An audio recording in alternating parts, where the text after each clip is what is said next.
18 কোটি মানুষের দেশ বাংলাদেশ, জনসংখ্যার দিক দিয়ে পৃথিবীর 8ম বৃহত্তম দেশ। আর এই বিশাল জনসংখ্যা নিয়ে বাংলাদেশ এখনও একবারও ফুটবল বিশ্বকাপে খেলতে পারেনি। এই সত্যটা যতটা হতাশাজনক, ঠিক ততটাই অবাক করার মতো।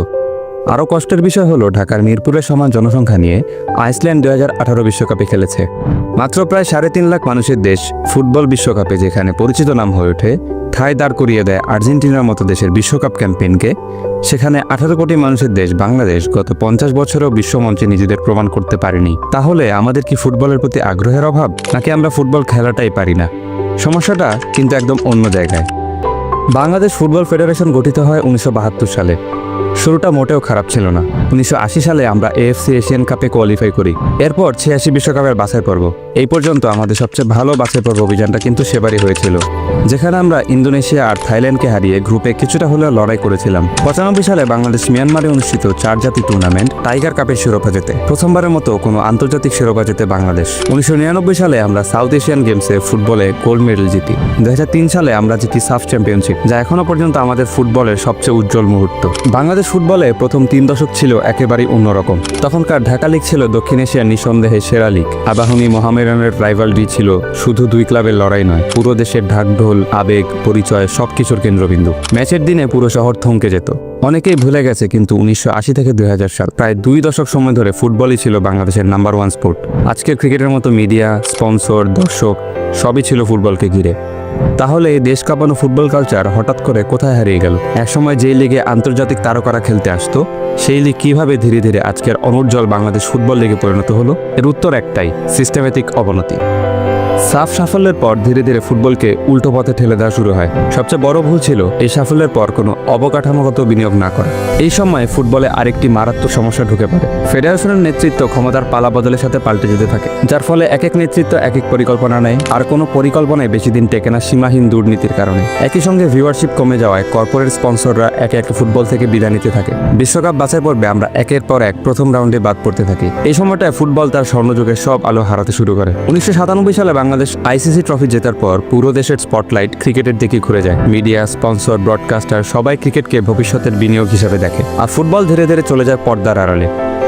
আমাদের ফুটবলের সবচেয়ে অপমানজনক মুহূর্ত আসে 2016 সালে, ভুটানের কাছে 3-1 গোলে হেরে।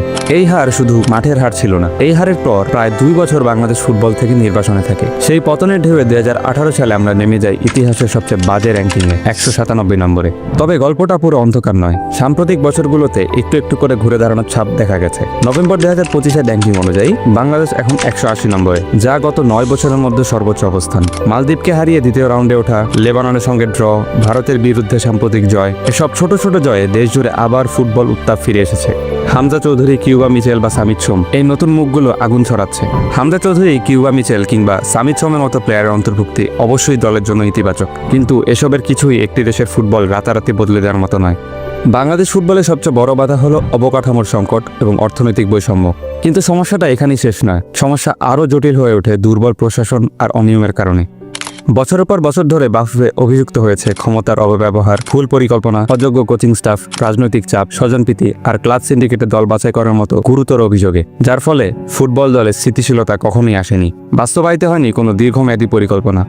আরেকটি বড় সমস্যা ফুটবল ক্লাবগুলোর মালিকানার রাজনৈতিক প্রভাব। বিশ্বে যেখানে ক্লাব পরিচালনা হয় ব্যবসায়িক পরিকল্পনা দিয়ে, সেখানে আমাদের অনেক বড় ক্লাব চালায় রাজনৈতিক ব্যক্তিত্বরা। ফলে ক্লাবগুলো প্রফেশনাল হয় না। সবকিছু মিলে এই দেশের ফুটবল ধীরে ধীরে স্থবির হয়ে পড়ে। আমাদের ডোমেস্টিক লিগ বাংলাদেশ ফুটবল লিগও ফুটবলকে এগিয়ে নেওয়ার মতো শক্তিশালী প্ল্যাটফর্ম হয়ে উঠতে পারেনি। এমন একটা পরিবেশে আন্তর্জাতিক মানের ফুটবলার তৈরি হওয়া অসম্ভবই বটে। সবচেয়ে বড় বিপর্যয় দেখা যায় গ্রাসরুট লেভেলে।